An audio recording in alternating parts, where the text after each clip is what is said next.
নমস্কাৰ শ্ৰদ্ধাৰ ছাৰ বাইদেউসকল ইনফৰ্ম হ'বৰ আন এটি গুৰুত্বপূৰ্ণ ভিডিঅ'লৈ আপোনালোকক স্বাগতম জনাইছোঁ আশা কৰিছোঁ আপোনালোক ভালে আছে ছাৰ বাইদেউসকল বিদ্যালয়সমূহত প্ৰাতঃসভা সদায় অনুষ্ঠিত কৰে আপোনালোকে আৰু আগন্তুক গুণোৎসৱ আহি আছে আৰু তাৰ কাৰণে হয়তো প্ৰস্তুতি অব্যাহত ৰাখিছে আৰু যেতিয়া বিদ্যালয়বিলাকত প্ৰাতঃসভা অনুষ্ঠিত কৰা হয় কিছুমান বিশেষ নীতি নিয়মৰ মাজেৰে সম্পাদন কৰা হয় অৰ্থাৎ কিছুমান ফেজ ফলো কৰি অনুসৰণ কৰি আসলতে ছাত্ৰ ছাত্ৰীসকলে বিদ্যালয়ত প্ৰাতঃসভা সম্পাদন কৰে আৰু সেই মৰ্নিং এছেম্বলিৰ সংক্ৰান্ততে এখন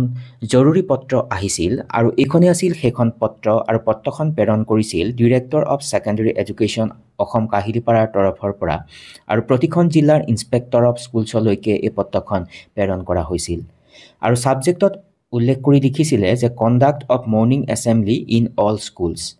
তাৰ পৰৱৰ্তী এই অংশখিনিত এই কথাখিনিকে কোৱা হৈছে যে বিদ্যালয়ত অনুষ্ঠিত কৰিব লগা মৰ্নিং এছেম্বলিৰ সম্পৰ্কত এখন পত্ৰ প্ৰেৰণ কৰা হৈছে আৰু আপোনাৰ অধীনৰ যিবিলাক বিদ্যালয় আছে সেই বিদ্যালয়সমূহে যেতিয়া মৰ্নিং এছেম্বলি অনুষ্ঠিত কৰিব তেতিয়া যাতে এই সকলোখিনি যি ইনষ্ট্ৰাকশ্যন সেই ইনষ্ট্ৰাকশ্যন অনুসৰণ কৰে সেইটো নিশ্চিত কৰিবলৈ অনুৰোধ প্ৰদান কৰিছে আৰু পত্ৰখনৰ একেবাৰে শেষৰ অংশখিনিত কিছুমান কথা উল্লেখ কৰিছিলে যে কি ক্ৰাইটেৰিয়া বা কি আপোনাৰ ষ্টেপ ফলো কৰি আসলতে বিদ্যালয়বিলাকে এই মৰ্নিং এছেম্বলি অনুষ্ঠিত কৰিব সেই সম্পৰ্কে উল্লেখ কৰি এই অংশখিনিত উল্লেখ কৰি লিখিছে যে ডিচিপ্লিন আৰু সিস্টেমেটিক ৱে অৰ্থাৎ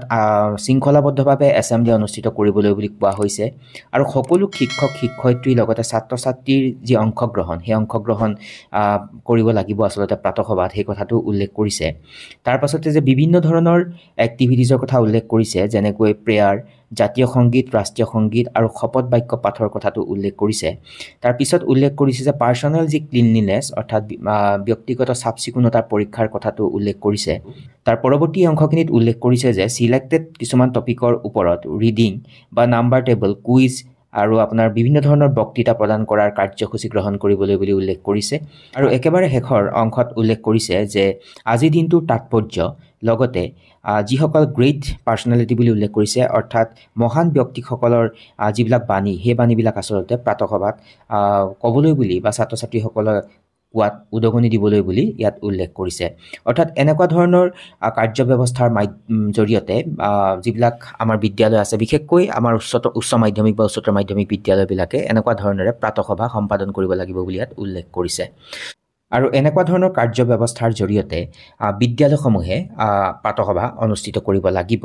আৰু ইয়াত এটা কথা উল্লেখ কৰিছে যে all other instruction issued earlier related to morning assembly have been withdrawn আৰু আগতে যি নিয়ম নীতিৰ কথা কোৱা হৈছিলে প্ৰাতঃসভাৰ যিখিনি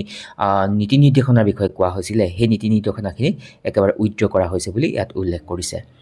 ছাৰ বাইদেউসকল এইখিনিতে এটা কথা উল্লেখ কৰিব খুজিম যে আগন্তুক যি গুণোৎসৱ অনুষ্ঠিত হ'ব 2025 শৈক্ষিক শিক্ষাবৰ্ষত যেতিয়া বিদ্যালয় মূল্যায়ন কৰা হ'ব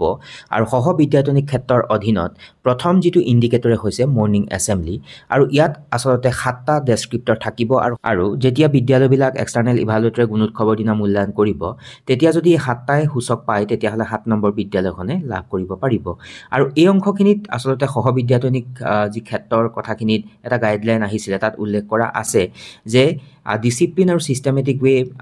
অনুষ্ঠিত কৰিছে নে কৰা নাই প্ৰাতঃসভাখন সকলো ছাত্ৰ ছাত্ৰী শিক্ষক শিক্ষয়িত্ৰীয়ে পাৰ্টিচিপেট কৰিছে নে কৰা নাই আৰু এটা কথা উল্লেখ কৰিছিলে যে এছএমচি এছএমডিচি বা মাতৃগোটৰ সদস্যসকলে প্ৰেজেণ্ট আছে নে নাই তাৰ পৰৱৰ্তী অংশত উল্লেখ কৰিছে বিভিন্ন ধৰণৰ এক্টিভিটিজ যদি ক'বলৈ যোৱা যায় প্ৰাৰ্থনা সভা জাতীয় সংগীত ৰাষ্ট্ৰীয় সংগীত শপত বাক্য পাঠ কৰিছে নে কৰা নাই ব্যক্তিগত চাফচিকুণতাৰ কথাটো ইয়াত উল্লেখ কৰা আছে তাৰ পাছতে কুইজ স্পিচ আৰু সিলেক্টেড টপিকৰ ওপৰত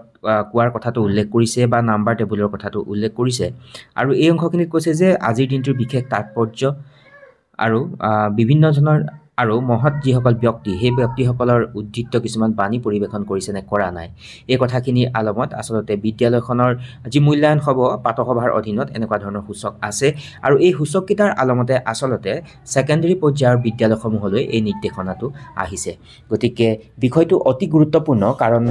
গুণোৎসৱো আহি আছে আৰু বিদ্যালয়ৰ প্ৰাতঃসভাখনে আসলতে এটা গুৰুত্বপূৰ্ণ ভূমিকা পালন কৰে আৰু সেইকাৰণে ইংৰাজীত এষাৰ কথাও আছে যে first impression is the last impression নহয় জানো গতিকে বিষয়টো অতি গুৰুত্বপূৰ্ণ আৰু সেই উদ্দেশ্য আগত ৰাখি উপস্থাপন কৰিলোঁ আৰু আশা কৰিছোঁ আপোনালোক উপকৃত হ'ব ভিডিঅ'টিৰ পৰা আৰু যদি সম্ভৱ হয় সকলো শিক্ষাগুৰুৱে যাতে বিষয়টো অৱগত হ'ব পাৰে সেই উদ্দেশ্য আগত ৰাখি সম্ভৱ হ'লে আগলৈকে শ্বেয়াৰ কৰিব গতিকে সকলো ভালে থাকিব নমস্কাৰ টেক কেয়াৰ